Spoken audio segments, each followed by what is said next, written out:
Hello friends, welcome to gaps classes. दोस्तों, इस video के अंदर हमने पढ़ने हैं एमसीक्यू के क्वेश्चंस। क्या देखेंगे हम? एमसीक्यू क्वेश्चंस किसके ऊपर बेस्ड होंगे? ये बेस्ड है उस टॉपिक पे जो ऑलरेडी हम कर चुके हैं, यानी कि लास्ट वीडियो में हमने एट्रीब्यूट्स पढ़ा था। तो एट्रीब्यूट्स के बेसिस के ऊपर अब हम क्वेश्चंस देखेंगे किस टाइप के क्वेश्चंस एमसीक्यू के आ सकते हैं। तो ये अब हम सीखने वाले हैं। तो इस वीडियो में जो आपको क्वेश्चंस कराए जाएंगे उसको ध्यान से समझना। एग्जाम के अंदर क्वेश्चन एमसीक्यू के बेस्ड आते हैं। तो वीडियो को स्टार्ट करने से पहले मैं स्वागत करना चाहूंगा आपका गैप्स क्लासेस के चैनल में।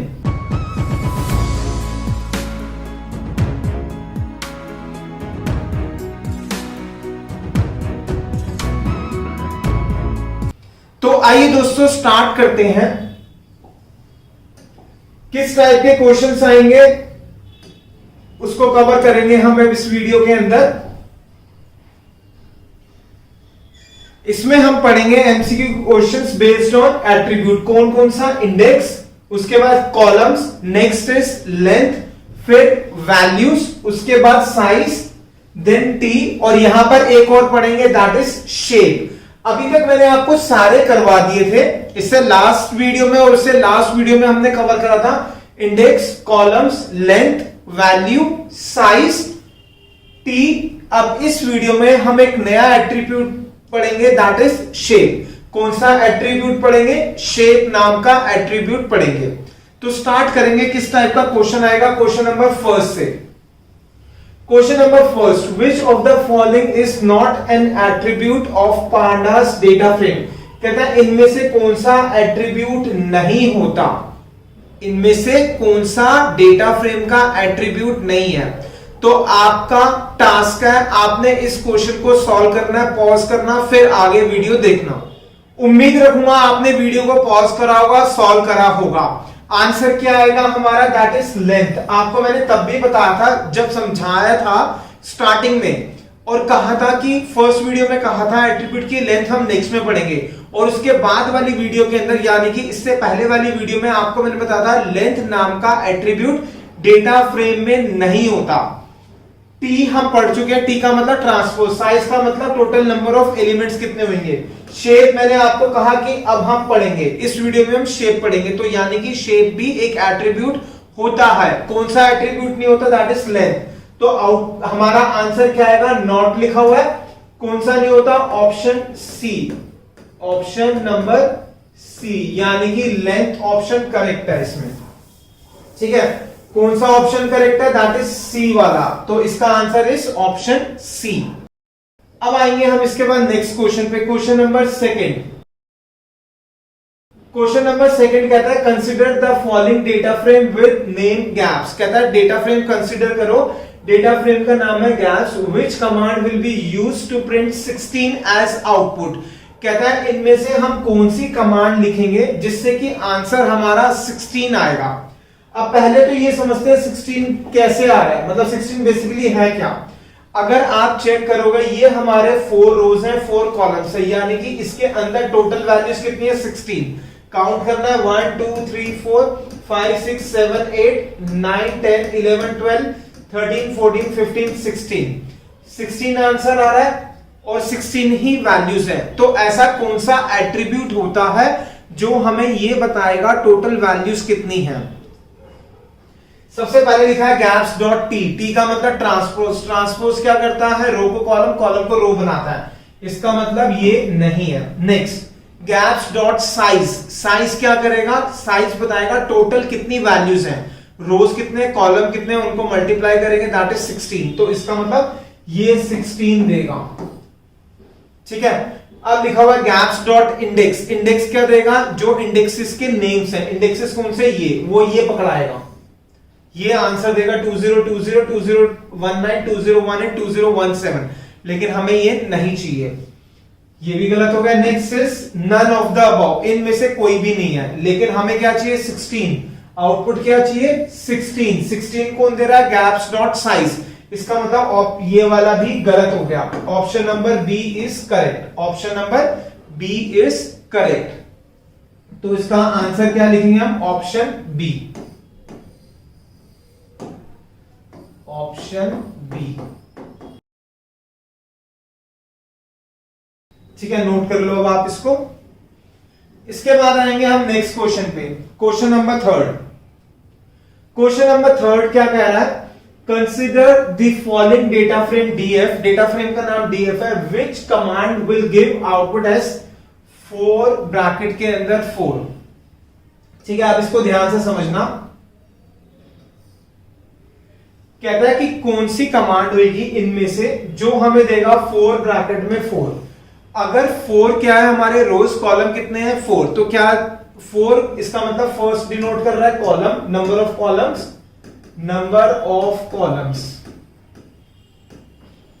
और बाद वाला डिनोट, सॉरी गलत लिख दिया मैंने, दोबारा रिपीट कर रहा हूं, जो कॉमा से पहले है 4, ये क्या डिनोट करेगा, number of rose, number of रोज, और जो कॉमा के बाद है सेकंड वाला क्या दे देगा, number of columns.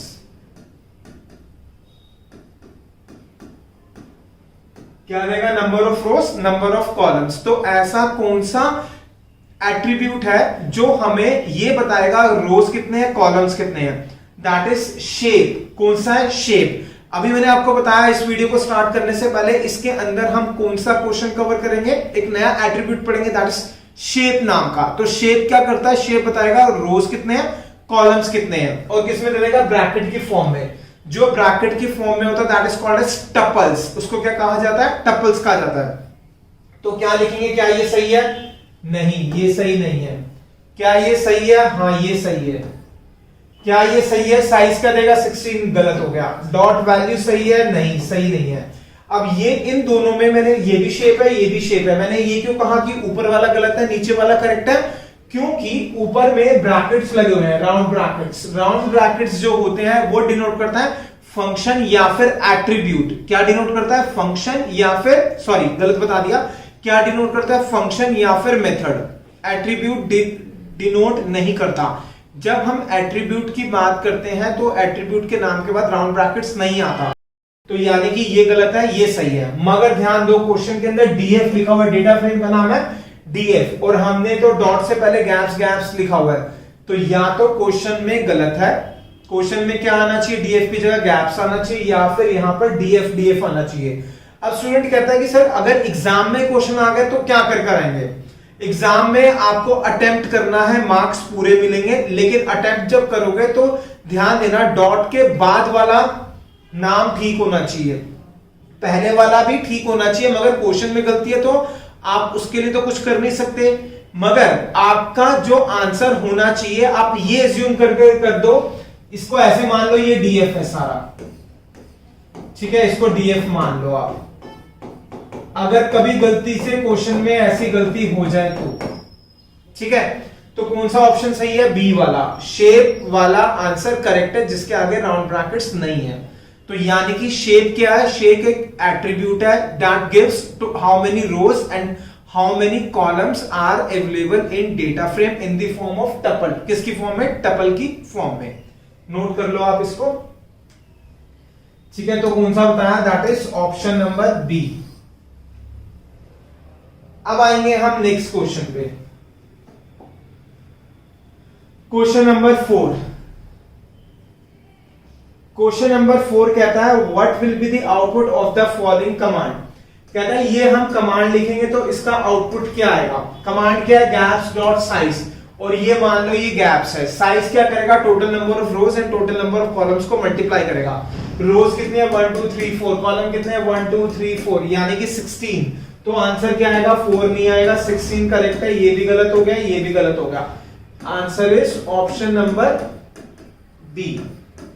Last video में मैंने आपको बताया था 3 टाइप के क्वेश्चन बनते हैं। एक बनता है डेफिनेशन के बेसिस पे, एक बनता है हमारा जो लास्ट वीडियो में हमने कवर करा एट्रीब्यूट आउटपुट निकालना, और एक आएगा एमसीक्यू की फॉर्म में। तो ये एमसीक्यू की फॉर्म में क्वेश्चन है, ठीक है। अब आते हैं next question number 5। Question number 5 में क्या लिखा हुआ है, which of the command will give output as IPCS maths English, यानी कि ये किस फॉर्म में, स्क्वायर ब्रैकेट की फॉर्म में। ध्यान से समझना, यहां पर जो मैं बताने जा रहा हूं आपको वेरी वेरी इंपॉर्टेंट।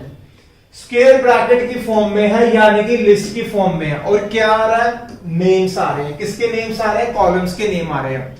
वैसे इससे पहले इंडेक्स भी लिखा होता है, मगर उसने कहा कि हमें सिर्फ इसके हिसाब से बताओ क्या आएगा इन ऑप्शंस में से। ठीक है, तो ध्यान देना, ये क्या है हमारे कॉलम, तो हमें क्या लिखना पड़ेगा, डेटा फ्रेम का नाम डॉट कॉलम्स। ये क्या लिखा हुआ है, इंडेक्स, ये गलत हो गया। डीएफडी डॉट कॉलम, ब्रैकेट नहीं है, नहीं होता ब्रैकेट, तो उसका मतलब ये करेक्ट हो गया। नेक्स्ट इज, यहां पे ब्रैकेट लग गया, ब्रैकेट्स नहीं आना चाहिए, क्यों, क्योंकि ये फंक्शन नहीं होता, एट्रीब्यूट होता है। ये भी गलत हो गया, लिखा हुआ नन ऑफ द अबव, मगर ये तो सही हो गया। तो इसका मतलब कौन सा ऑप्शन करेक्ट है, ये गलत हो गया हमारा, option number B is correct. Note करो आप इसको।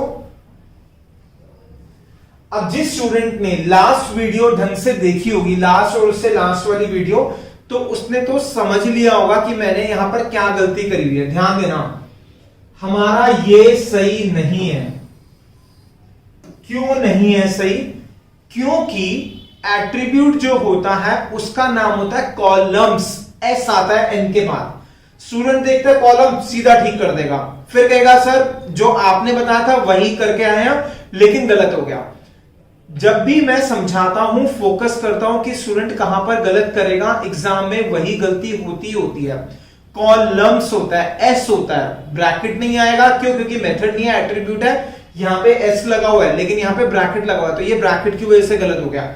ये किस वजह से गलत हो गया, क्योंकि यहां पे एस नहीं लिखा हुआ। ये क्यों गलत हो गया, क्योंकि इंडेक्स है, हमें तो कॉलम्स के नेम चाहिए। तो this option is correct, option number B, option D is correct. ठीक है, दिस इज वेरी ट्रिकी। ये इस टाइप के क्वेश्चंस आते हैं और बच्चों के मार्क्स कट जाते हैं। इसको लिख लो आप। अब आएंगे हम इसके बाद नेक्स्ट क्वेश्चन पे, क्वेश्चन नंबर 6। हाँ, this is very very important question. जो शेप का क्वेश्चन है वही कवर होगा, मगर इसको करवाने से पहले, जैसा आपको पता है कि मैं हमेशा बताता हूं हर स्टूडेंट्स को कि गैप्स क्लासेस के नोट्स ले सकते हो। नंबर हमारा फ्लैश करता है, कॉल करके, व्हाट्सएप करके इंफॉर्मेशन ले सकते हो। और अगर प्रीमियम कोर्स के लिए एनरोल करना चाहते हो तो वो भी नंबर फ्लैश हो रहा है, इंफॉर्मेशन आप ले सकते हो। जो प्रीमियम कोर्स के लिए एनरोल करते हैं उनका टारगेट 100% का होता है। अगर आपका टारगेट है 100% मार्क्स का, तो आप प्रीमियम कोर्स के लिए जरूर एनरोल कर लेना।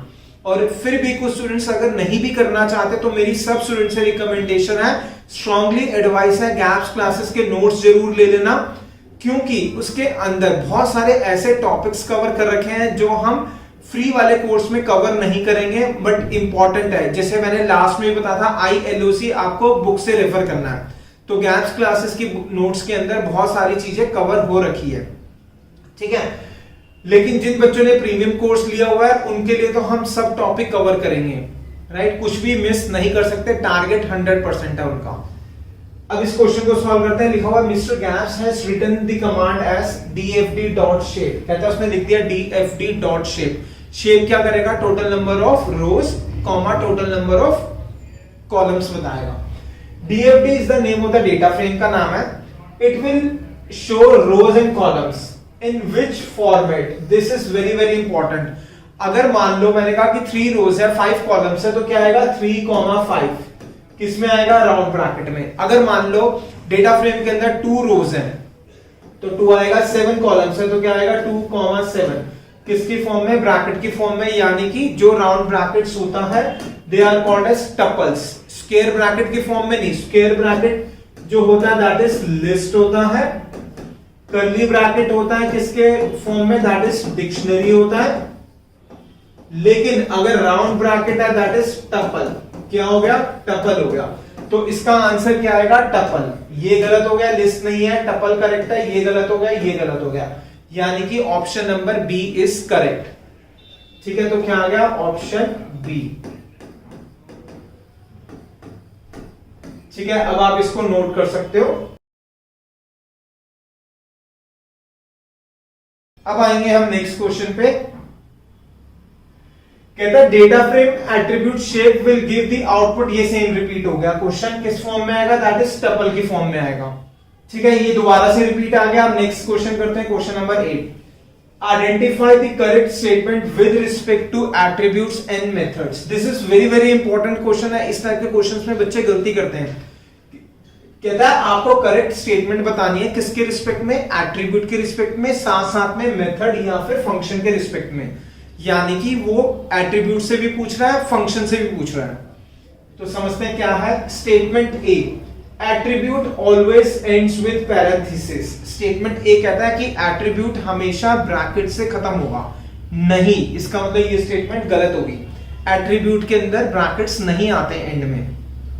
Next statement B, functions cannot work with parenthesis. कहता है function parenthesis cannot work with parenthesis, यानी कि फंक्शन पैरेंथेसिस के बिना कैनॉट वर्क विद पैरेंथेसिस, उसके बिना काम नहीं करता। Function cannot work with parenthesis, function तो पैरेंथेसिस से ही काम करता है, यानी कि स्टेटमेंट गलत हो गई।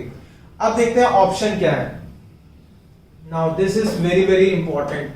ये फर्स्ट क्वेश्चन है इस टाइप का जो अभी तक हमने कवर नहीं करा। कहता है बोथ स्टेटमेंट्स आर करेक्ट, ए और बी दोनों करेक्ट है। ये तो गलत होगी। क्यों? क्योंकि कहता है कि हमेशा पैरेंथेसिस आएगा किसमें, एट्रीब्यूट में। एट्रीब्यूट में तो पैरेंथेसिस नहीं आता, यानी कि स्टेटमेंट फॉल्स है। ये स्टेटमेंट हमारी फॉल्स है। Function cannot work with parenthesis, function parenthesis के साथ काम नहीं करता, मगर फंक्शन तो पैरेंथेसिस के साथ काम करता है, तो ये भी फॉल्स है। अब कहता है बोथ स्टेटमेंट्स आर करेक्ट, ये तो गलत हो गया, तो ये गलत हो गया।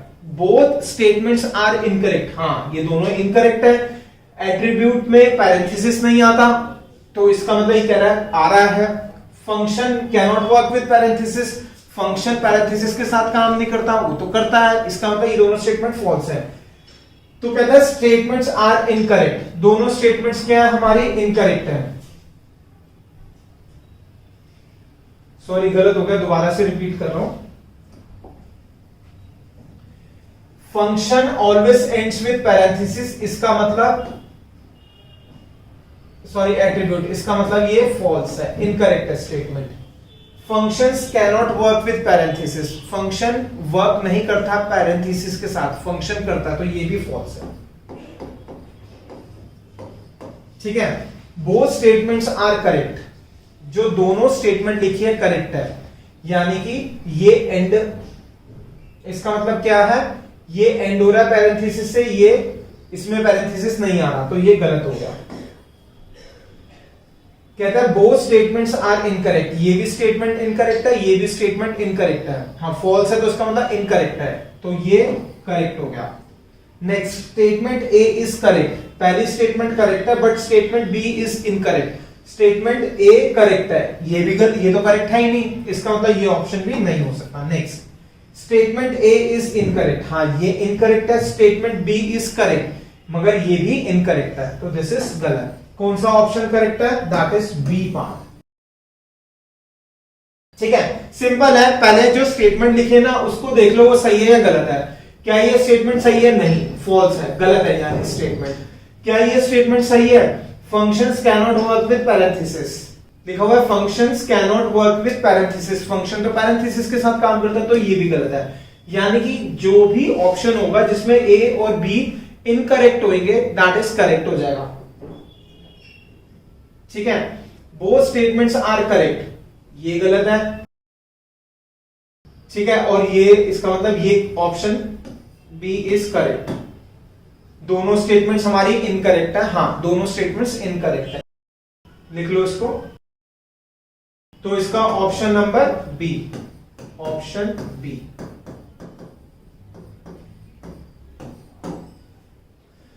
तो दोस्तों इस वीडियो के अंदर हमने टोटल 8 क्वेश्चंस देखे एमसीक्यू के, जिसमें 2 क्वेश्चंस रिपीट हुए थे। ये बहुत ही इंपॉर्टेंट क्वेश्चन है, इसको एक बार दोबारा से सॉल्व करना, और साथ साथ में गैप्स क्लासेस के नोट्स जरूर परचेज कर लेना। बहुत सिस्टमैटिक तरीके से बना रखे हैं, हर चीज को हमने ऑलमोस्ट कवर कर रखा है। अगर प्रीमियम कोर्स लेना चाहते हो तो नंबर फ्लैश हो रहा है, कॉल करके व्हाट्सएप करके इंफॉर्मेशन ले सकते हो। आगे हम मिलेंगे नेक्स्ट वीडियो के अंदर, लेकिन जिन बच्चों ने प्रीमियम कोर्स लिया हुआ है उनको हम इसके कॉरेस्पॉन्डिंग असाइनमेंट्स करवाएंगे।